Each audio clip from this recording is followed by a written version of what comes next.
राम राम दोस्तों। आज हम एक ऐसी पौराणिक कथा के बारे में बात करेंगे जिसे प्रत्येक व्यक्ति को बहुत ध्यान से सुनना चाहिए। जैसा कि सभी लोग जानते हैं कि पीपल के पेड़ की पूजा शनिवार के दिन की जाती है। इस दिन पीपल के पेड़ पर जल अर्पित किया जाता है, लेकिन इसके पीछे का कारण क्या है बहुत कम लोग जानते हैं।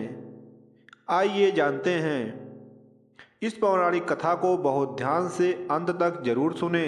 शमशान में जब महर्षि दधीच के मांस पिंड का दाह संस्कार हो रहा था तो उनकी पत्नी अपने पति का वियोग सहन नहीं कर पाई और पास में ही स्थित विशाल पीपल वृक्ष के कोटर में 3 वर्ष के बालक को रखकर स्वयं चिता में बैठकर सती हो गई।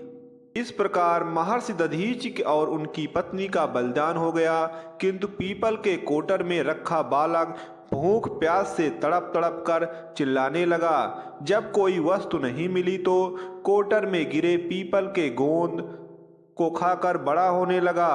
कालांतर में पीपल के पत्तों और फलों को खाकर बालक का जीवन एन केन प्रकारेण सुरक्षित रहा। एक दिन देवर्षि नारद वहां से गुजरे। नारद ने पीपल के कोटर में बालक को देखकर उसका परिचय पूछा। नारद ने बोला, बालक तुम कौन हो? बालक ने जवाब दिया, यही तो मैं भी जानना चाहता हूँ। नारद ने फिर पूछा, तुम्हारे जनक कौन हैं? बालक ने जवाब दिया, यही तो मैं भी जानना चाहता हूँ। अब नारद ने ध्यान में जाकर देखा। नारद आश्चर्यचकित होकर बालक की तरफ देखे और बोले, हे बालक, तुम महान दानी महर्षि दधीच के पुत्र हो। तुम्हारे पिता की अस्थियों का वज्र बनाकर ही देवताओं ने असुरों पर विजय पाई थी। नारद ने बताया कि तुम्हारे पिता दधीच की मृत्यु मात्र 31 वर्ष की आयु में हो गई थी। बालक ने कहा, मेरे पिता की अकाल मृत्यु का कारण क्या था? नारद ने जवाब दिया, तुम्हारे पिता पर शनिदेव की महादशा थी। बालक ने पूछा, मेरे ऊपर आई विपत्ति का कारण क्या था? नारद ने कहा, शनिदेव की महादशा। इतना बताकर देवर्षि नारद ने पीपल के पत्तों और गोंदों को खाकर जीने वाले बालक का नाम पिप्पलाद रखा और उसे दीक्षित किया। नारद के जाने के बाद बालक पिप्पलाद ने नारद के बताए अनुसार ब्रह्मा जी की घोर तपस्या कर उन्हें प्रसन्न किया।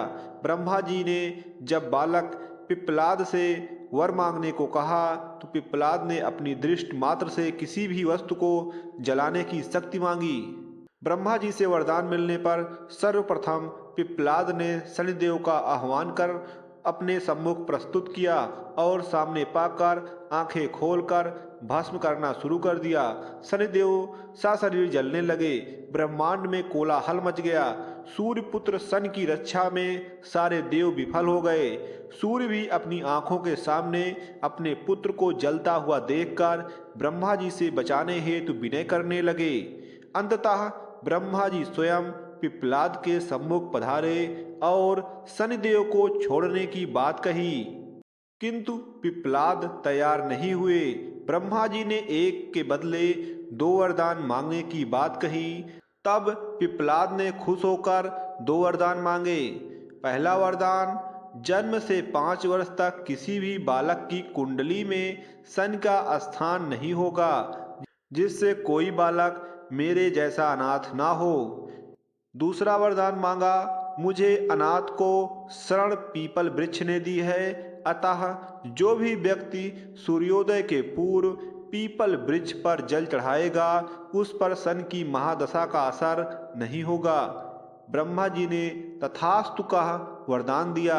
तब पिप्पलाद ने जलते हुए शनि को अपने ब्रह्मदंड से उनके पैरों पर आघात करके उन्हें मुक्त कर दिया, जिससे शनिदेव के पैर क्षतिग्रस्त हो गए और वह पहले जैसी तेजी से चलने लायक नहीं रहे। शनि आग में जलने के कारण काली काया वाले अंग भंग रूप में हो गए, जिससे शनि आग में जलने के कारण काली काया वाले अंग भंग रूप में हो गए। संप्रति शनि की काली मूर्ति और पीपल वृक्ष की पूजा का यही धार्मिक कारण है। आगे चलकर पिप्पलाद ने उपनिषद की रचना की, जो आज भी ज्ञान का बृहद भंडार है। हर हर महादेव।